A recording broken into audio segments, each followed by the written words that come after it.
Hey guys, what's up? This is Darktorian, and today I want to make a video about the new expansion that has been announced at Gamescom called World of Warcraft Legion. So before we start, I want to say that everything we saw during the presentation is subject to change. There is no alpha as far as we know, there is no beta, that's for sure, and everything can change. So keep that in mind, so don't jump on the hype train and the bandwagon, and don't blame Blizzard when the game is going to launch. We don't know when. I hope it's going to be something like April or May. That's still a long time away, but I hope every day it's sooner. I'm happy. It could be April, May, maybe March, but don't go blaming and flaming on Blizzard. Like on the 6th of August, you showed us that. Yeah, but everything needs to be tested, everything needs to be worked out, and change can happen. With that being said, let's jump into the video. First we have the trailer with Gul'dan. It's the first trailer they showed us. He was lurking around with his torch in his hand, and I thought, at first I thought, the first thing I said was like Tomb of Sargeras, but it turns out it was the prison for Illidan. That's not the same place.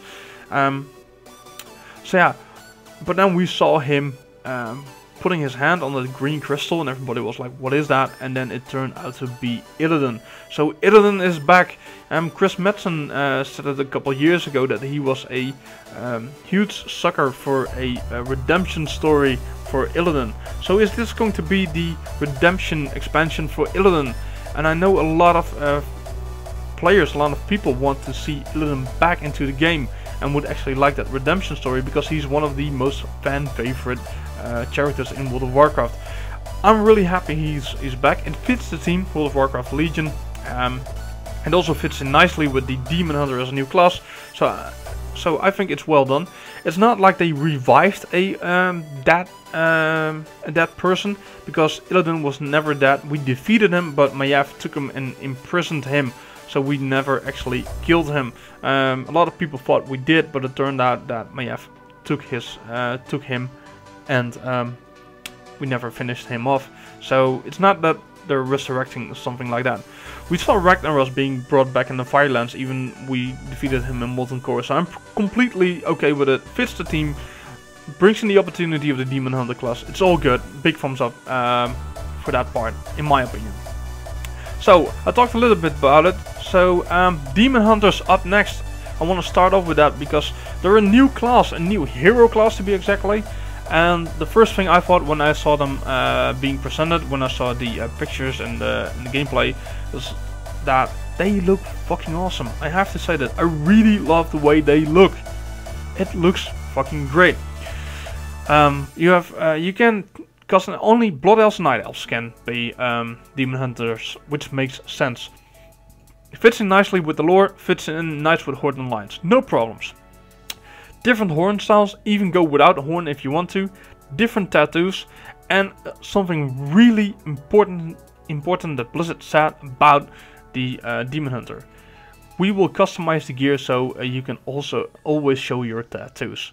That's really important, because how do we remember a Demon Hunter? That was Illidan with his purple legs, and purple legs always what he wore, and his chest was just almost, well, he never had any gear on his chest and just his big tattoos showing off, and that's what you want from a Demon Hunter. So I'm really happy they're customizing the gear for the Demon Hunter so we can show off our big muscles and big tattoos, and the eye, of course. The eyes are really important as well. What else do I have to say about it? 2 specs only. We have one DPS spec called Havoc and one tanking spec called Vengeance. Now, when this was announced, people were saying like Blizzard is cutting corners, blah blah blah. Well, I agree with Blizzard. It does not make sense to give a Demon Hunter a healing spec.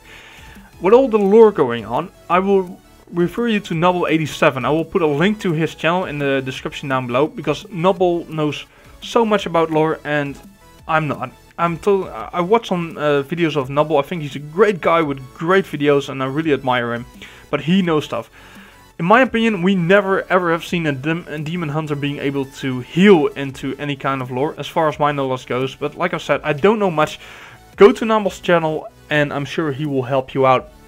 So I will put a link in the description to him.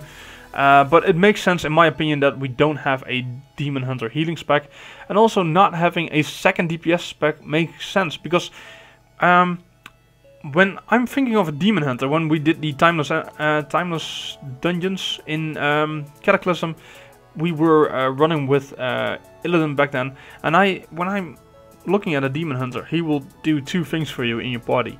Or you will point at everything that needs to be killed, and he will go mentally crazy and destroy everything that you point him to. So that's the DPS spec. Or he will tank.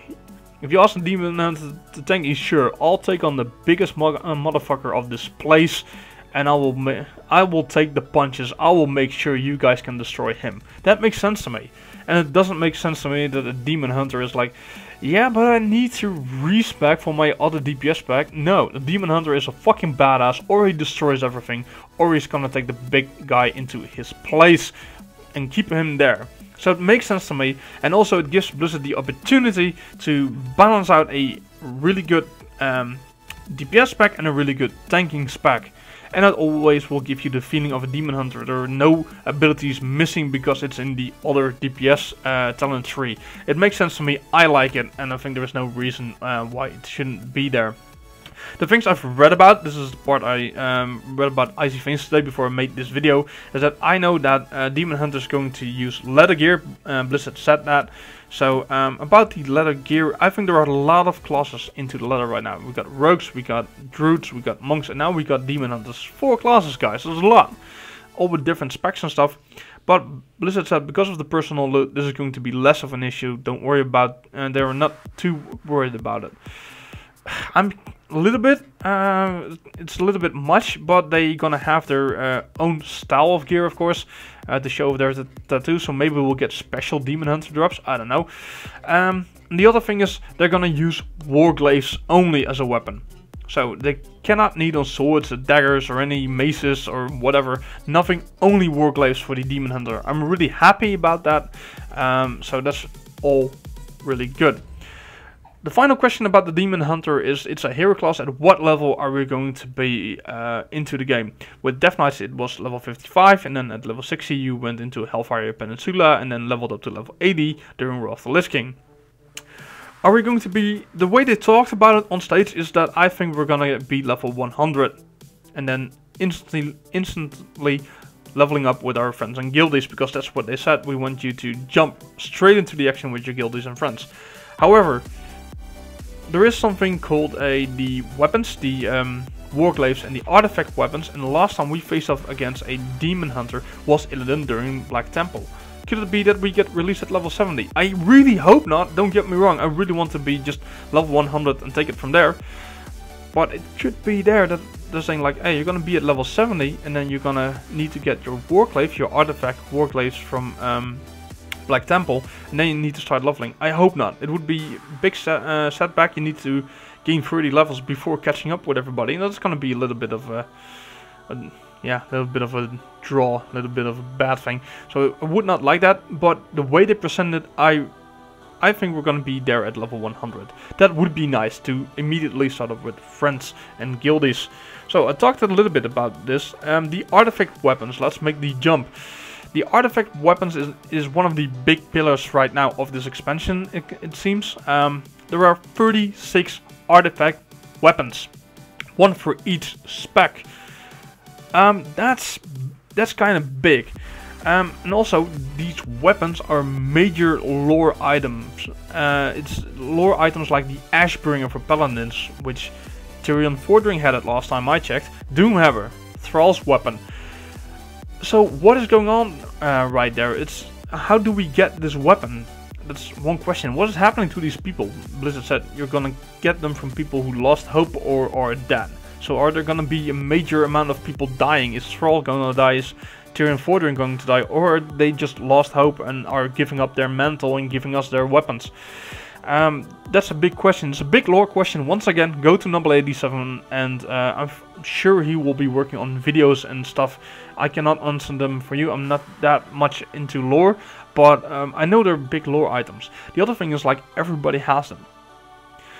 There are in total 36 weapons for each spec 1. So Red Panther Red Paladin goes to seek out Ashbringer, and Frost Death Knight is going to seek for the shards of Frostmourne. As a enhancement shaman, you're going for Doomhammer. Mistweaver Monk is going for the Shylon Staff, this is the last staff of the Emperor, and all the kind of stuff. But the way I've read into it was that everybody is going to be able to get those weapons. So imagine that all the Red Paladins, I'm going to have Ashbringer. And we saw 5 different styles of Ashbringer. The first thing I want to say, from all the weapons we saw on stage, they are looking fucking amazing. I want to say that. They looked really, really great. Nothing wrong with. But we saw 5 styles of Ashbringer with 4 different customizations. That means we got 20 different choices to make. If it stays that way, then we have for an entire expansion, assuming it stays that way, it could be complete that the art team is going to say we're going to get completely crazy and create 40, 60, 80 different styles of Ashbringer, or to put in complete your own customization. But right now we have 20 types of different Ashbringer. So if you're then into the new expansion, you will see another Red Paladin with, first of all, Ashbringer, but very likely to have one of your kind of type Ashbringers, because there are only 20 choices to make, and you're gonna see the same 20 weapons on the same class with the same spec. That's something that worries me. I think we need to have more variations, or maybe be able to dye or design stuff ourselves. Like you have the flame Ashbringer, that you're saying, yeah, everybody's having that, the flame Ashbringer, I want that, but everybody has the red one. I'm gonna paint my flames black. It's not like you paint it with dye really, but you can set the colors. I want to have a black flame, and I want to change the hill to, I don't know, yellow and all that kind of stuff. So you have a complete, you still have the flame Ashbringer, but it's completely different than everybody else. That would be nice. The other thing is, like, there are 36 different weapons, one for each spec. So that's a lot. How is that going to work with respecking? Because the problem with the artifact weapons is that they level up with you. The way they presented the artifact weapons, I think that at level 100, when the expansion is released, the Legion expansion, we will be set off to get our artifact weapon, and we're going to use that to level to 110. But inside those weapons, there are abilities and talents. There are minor talents and abilities, but you still want to use them, especially when you're raiding or PvPing, and your weapon needs artifact points to unlock those abilities. So when is the weapon going to be maxed out? Because Death Knights can have a ability that they can resurrect themselves and all that kind of stuff. That's stuff you want to bring to your raid or bring to your battleground, whatever you do, bring to your arena. So how is this going to work out? Because it's really important that the artifact weapon will not turn into a Pexus Crystal Dailies 2.0. That's something I'm a little bit worried about. What is going to happen right there? When your character dings level 110, is your weapon going to be maxed out already? Do you need to do some stuff for it to unlock? And how is that going to work out? Is it going to be a major grind? Or is it going to be like the legendary cloak and ring? My guts tell me it might be. My guts tell me like it might be that, and it's gonna be like the legendary ring and cloak we saw in the cloak we saw in Mists of Pandaria, the ring right now in Wallace Drenner, and a lot of people didn't like it. They didn't like to do the cloak in Mists of Pandaria, and they don't like the ring right now. I'm one of the guys who cannot be arsed with the ring right now. I'm kind of doing it, but I really do not like it. So people don't really enjoy that stuff. But if they put it into the weapon, we get abilities from it, we get talents from it that are in our blade of our weapon, in the weapon itself, in the blade of the sword, or in the whatever, in the hilt of the staff. And those are minor things, but they still make some are utilities, some are DPS increases, and you want to be doing your maximum amount of DPS and bring the best utilities for your raid. So you want to max out your weapon. So it's really important that Blizz doesn't make this grind Pexus Crystal Dailies 2.0 put a huge legendary stuff on it, because then it's going to be a pain in the ass. They need to balance it out. It's really important. It could be great, but it could be go completely wrong as well. The other thing is, like, you pick a weapon for a main spec. So let's say you're a prop paladin and you leveled up your sword and shield and you maxed them out. But at some point you're like, I need to go holy for a fight, or you need to go red because there's a single tank fight in your raid, and you need to go get the retro weapon. You need to go back to get Airspringer, but you didn't level it. Is it going to be maxed out because you already did one weapon? Is it like, oh, you're gonna pick that up, you did one weapon, here's the other weapon, you don't have to do anything for it? Or do you need to do everything all over again? And if you have 3 specs, that's gonna be a huge grind. Also for DPS classes like Mage or Warlock, they want to be able to switch from spec depending on a boss fight or a raid instance or a patch or whatever, and if they have to get a different weapon each time, because the weapon for the Frost Mage is a staff, while the weapon for the Fire Mage is a dagger or a sword. I believe it's a sword, it could be wrong. But if they have to level it all over again, and therefore it's DPS loss, or that can be a potential problem. We have to wait and see how this is going to work out. I'm really curious about it. I hope Blizzard will fix it. I hope Blizzard will hit the nail. The other thing I want to talk about a little bit is the Eagle Spear. The Eagle Spear is for survival hunters only. It's new to the lore, high mountain towering weapon for survival hunters. I did a little bit of reading on Icy Veins. It turned out that survival hunter is going to get a complete overhaul and probably going to be a melee class. What I've read is they still use bat, and marksman and beastmaster hunters will use a bow. So the bow is a pretty good looking bow, but survival hunters will be probably a new melee class. At least that's how I'm reading into it right now. I could be wrong. It could be still subject to change. Maybe we can throw that spear and all that kind of stuff, but I'm really curious how that big overhaul for survival hunters is going to be. What I've read so far, what I got out of the concept is that survival hunters will be in melee range with that bat, with the spear. And I'm like, we already got a new demon hunter, isn't that getting too crowded with all the melee going on? But hey, we'll have to wait and see. So those are the artifacts. Next thing I want to talk about is the class order buildings. We're gonna have your class order holes is what we're gonna get. And this is something that I'm kind of curious about, how this is going to work. Like the paladins will get a base of operations beneath Light's Hope Chapel. The warlocks will have their own planet, their own world they can portal to. Warlocks, how awesome is that? That's so cool. Shamans will be in the cave near the Maelstrom, also pretty good. So that's looking good. The question is, how is this going to work out? Is this going to be Garrison 2.0? Is there going to be Alliance and Horde Shamans or Paladins in the same position, in the same place? And can they talk to each other? That would be really awesome. Also, what they said is that you will be their leader. Yeah, if I go to my server and there are 2,000 Paladins in Light's Hope Chapel, everybody's going to be the leader. So it was a little bit like, sure, yeah, how is that gonna work out? So that's a question I have. The other question is, in the new, in the Broken Isles, which is our new content, we're gonna have Dalaran. Now, I've read up today that Dalaran will stay in Lisking area. It's gonna stay there, so we get a other version of Dalaran, or a copy of it. It has something to do with Khadgar. So I don't know what's going on there. But turns out it's not the same Dalaran. So it's gonna get some of an overhaul. I hope they really get a big overhaul. It would be nice to that it still feels like Dalaran, but still as a new city.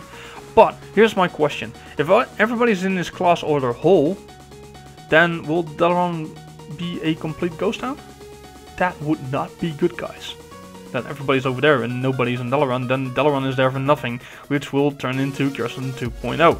That's a question. Are they gonna be able to balance it out? Because in your class order hole, you'll be working on your artifact weapon, which makes sense because the Death Knights use the Ebon Hold to do their rune forging and stuff. So that makes sense. But you also have your own champions. Your champions are your new followers. We're not gonna raise an army this time. We're gonna get less followers, but we're gonna interact with them more. It's kind of what they said. before was Adrenaline Lounge, when on the BlizzCon stuff, they said like, hey, you're gonna have interaction with your followers, and basically what we did is just send them off to missions and not bond with them. Right now, they want to bond with them. That could be epic. It could be like you're a prop paladin, and you have a group of champions, and you're sending them off to discover something, and they discover a cave, and they're like, hey boss, there's a big cave in there, do you want to go in? And you're like, yeah, I want to go in, but I'm a prop paladin, I need a champion healer, and I need 3 champion DPS, so we can clear the cave out like a 5-man dungeon. That would be really awesome, that you go in there are your party, they are your friends for that piece of content. Not to do that with the dungeons, but just with exploring a cave and all that kind of stuff. As a DPS, you should then be looking at your setup and say, hey, I'm a warlock, I'm gonna need a tank follower, a healer follower, and 2 other DPS champions, and then I will do my content with them.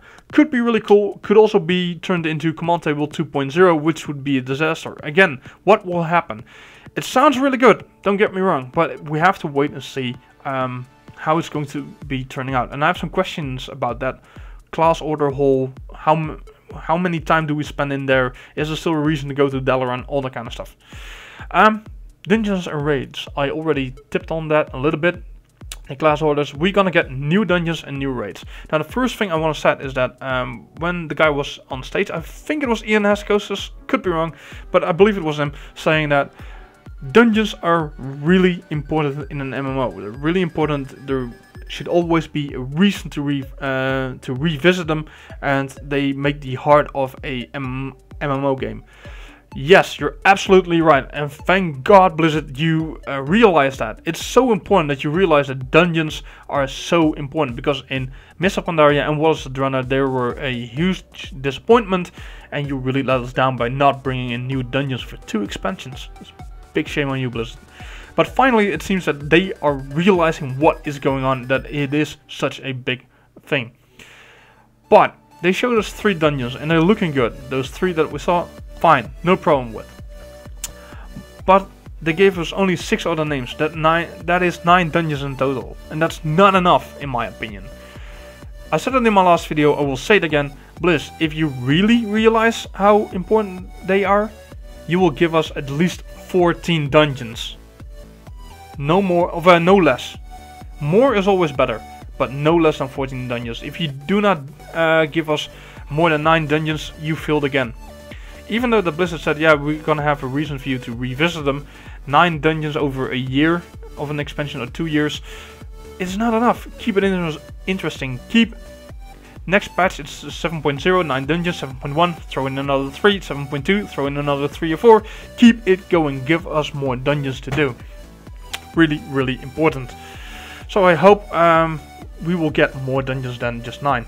The raid bosses. We're gonna have 2 raids when the expansion is going to launch. The Emerald Nightmare, which is really cool because Blizzard was trying to work on the Emerald Dream expansion for many years. They tried that a couple of years ago, but they were saying we cannot turn. We don't think we can give the players enough diversity into the Emerald Dream. It's too green. We can't really do something.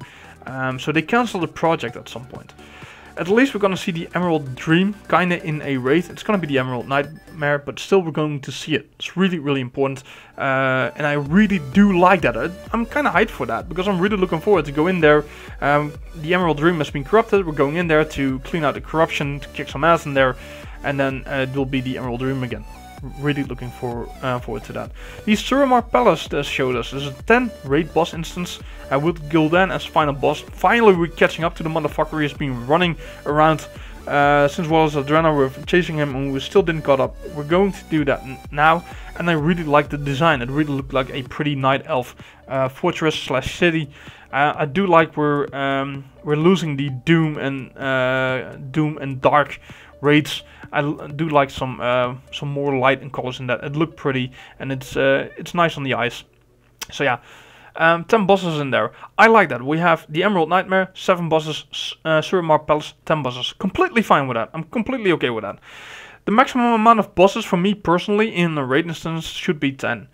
If I run into raid instances with 12, 13, 14, that's kind of big for me. The minimum amount I like is 5. I remember when we did killed Mactaridon in the Burning Crusade for the first time, and then you have to pick up your stuff and say, hey, we need to go to the next raid instance, and you have to fly over there. It took time and all that kind of stuff. I didn't like that, to go to kill in one boss and then go out. So I like to have 5 at minimum. I think Tempest Keep had 5. And what I would like Blizzard to do, and that's kind of what I catch from them, from what they said on stage, is that they want to keep it a little bit smaller, and I would like that. But what I would like to see, we have 17 bosses right now. So after about a month of 5 months, then release, let's say 7.0 has 2 raids, 17 bosses. 7.1 give us a new raid after 5 months. 7.1 releases, give us a new raid, 8 bosses. Then about 4 months after that, release 7.2, give us about 10 bosses. A new raid instance, 10 bosses. Then in 7.3 give us two raid instances, one with 5, one with 7. And then a couple months between that. Keep the months between a new patch and a new raid, keep that short. So 7.0 to 7.1, 17 bosses, 5 months, okay. Then 7.1 to between 7.1 and 7.2, keep that 4 months. Put in 1 raid there, 8 bosses, 4 months, next patch, next raid instance. Keep it fresh. Every 4 or 5 months, new raid with new bosses. And if you want to do small raids, Blizzard, put 2 raids of 5.